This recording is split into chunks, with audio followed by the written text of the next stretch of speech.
All right, so Jujutsu Kaisen is kind of always hot, and whenever you start talking about it in the realms of power, you get a bunch of hacks characters. Because let's get down to the basic. That's pretty much what they are. They are hacks based fighters. That is pretty much how JJK operates. When it comes down to fighting them, most often than not, it is them debating like, can the hacks overcome the sheer power disadvantage a lot of characters find themselves in. So today I put them up against someone who is literally just hands. So yeah, we will be seeing if Mike Guy from Shippuden can defeat all of JJK.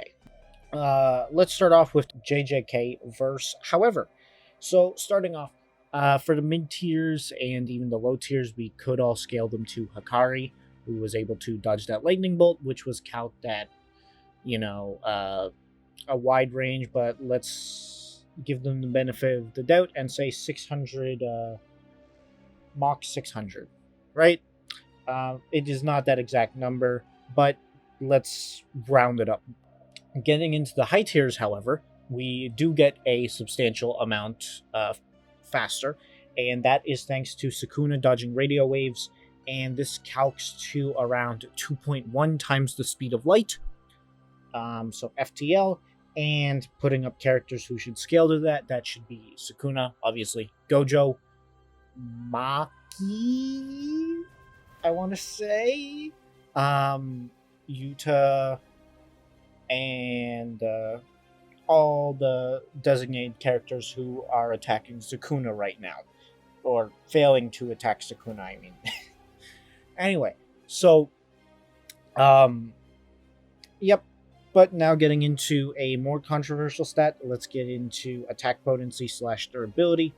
So getting into that, all the high tiers once again should scale to Gojo's Earthquake.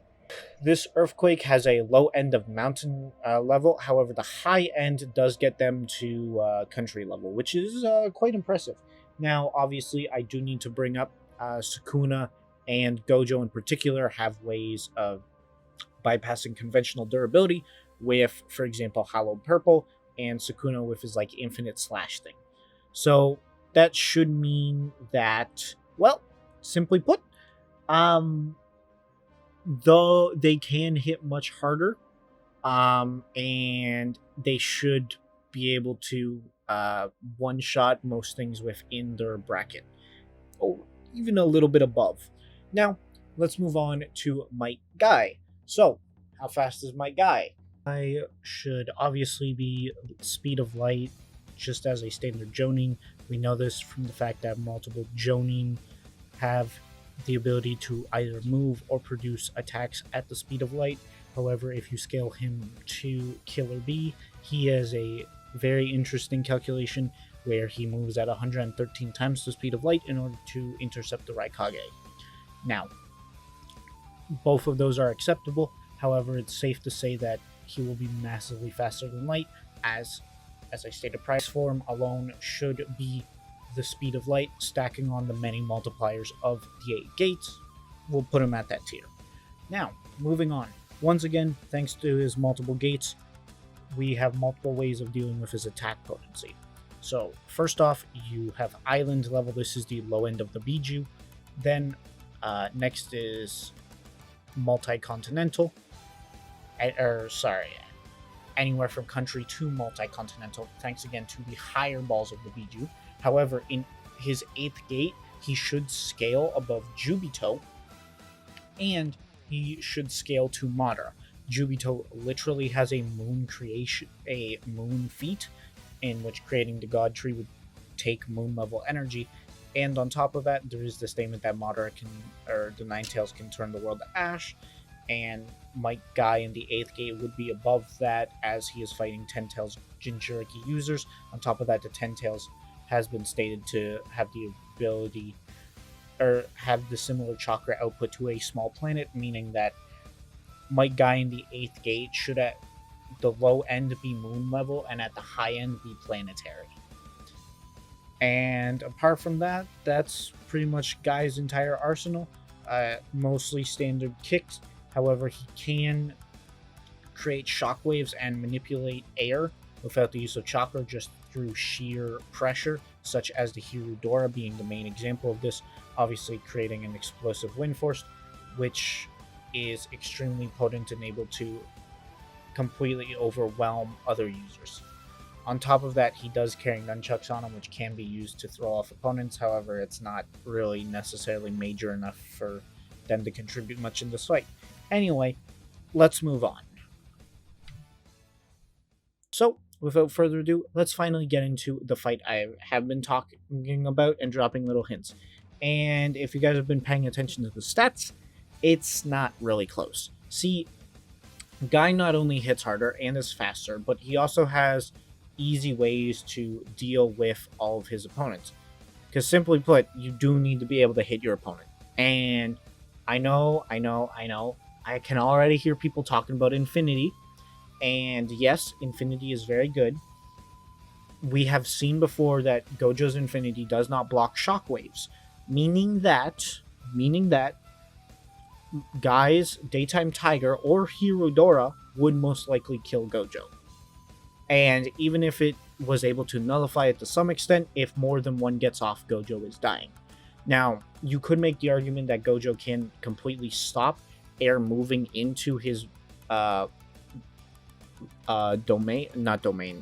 moving past Infinity. However, keep in mind that also cuts off his oxygen supply, which he needs because he kind of has to breathe, you know?